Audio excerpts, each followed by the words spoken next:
सतत धारण करावी लागते. हीच तर खासियत आहे या दोन खेळांमध्ये.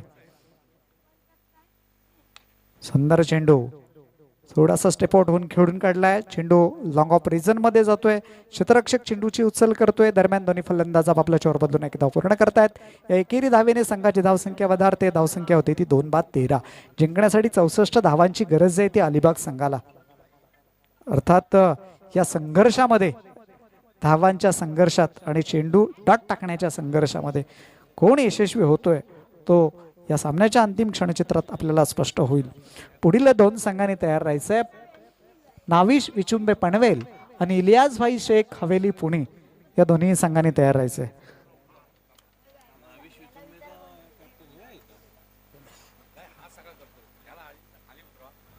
तिसरं षटक प्रगतीपथावर असताना वैभव, दुसरं षटक प्रगतीपथावर असताना वैभव सुरेख गोलंदाजी या ठिकाणी पहिल्या चेंडूवर तरी करतोय.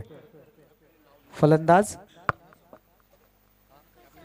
विनोद वाटकरे याने मारलेला लॉंग ऑफ रिजन मध्ये. क्षेत्ररक्षक त्या ठिकाणी तैनात आहे. फटका सुरेख होता परंतु त्या फटक्यामध्ये दम नव्हता. क्षेत्ररक्षक चेंडू पर्यंत पोहोचेपर्यंत दोन्ही फलंदाज आपापला चोर बदलून एक धाव पूर्ण करता येते. एकेरी धावेने संघाची धावसंख्या वाढते. धावसंख्या होते ती 14. या ठिकाणाहून मात्र अलिबाग संघाला मोठे फटके घ्यावे लागतील. एक चेसेबल या धावा जमवायच्या असतील. अजूनही 50 धावांची गरज आहे.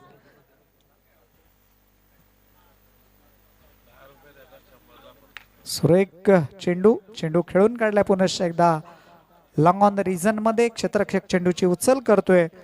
तोपर्यंत दोन्ही फलंदाज एकेरी धावेने आपलं धावफलक हलतं ठेवतायत. एकेरी दुहेरी धावसंख्येने तुमचं धावफलक हलतं राहील परंतु विजयापर्यंत जर पोहोचायचं असेल तर षटकार आणि चौकार मारणे या ठिकाणी क्रमप्राप्त ठरणार आहे.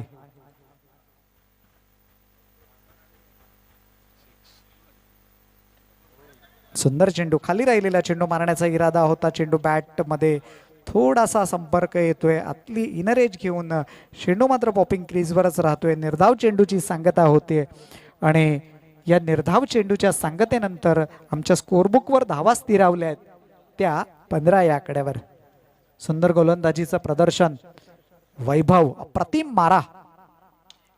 पुनश्च एकदा चेंडू खेळून काढलाय. आता लॉंग ऑन रिजन मध्ये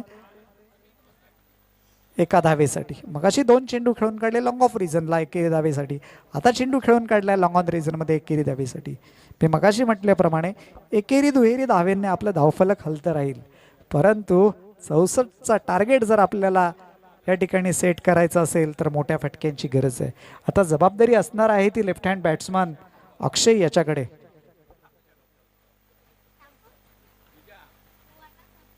आणि ती जबाबदारी पार पाडत असताना झेल होतोय का पाहूया. परंतु झेल घेण्याच्या नादात क्षेत्ररक्षण या ठिकाणी थोडंसं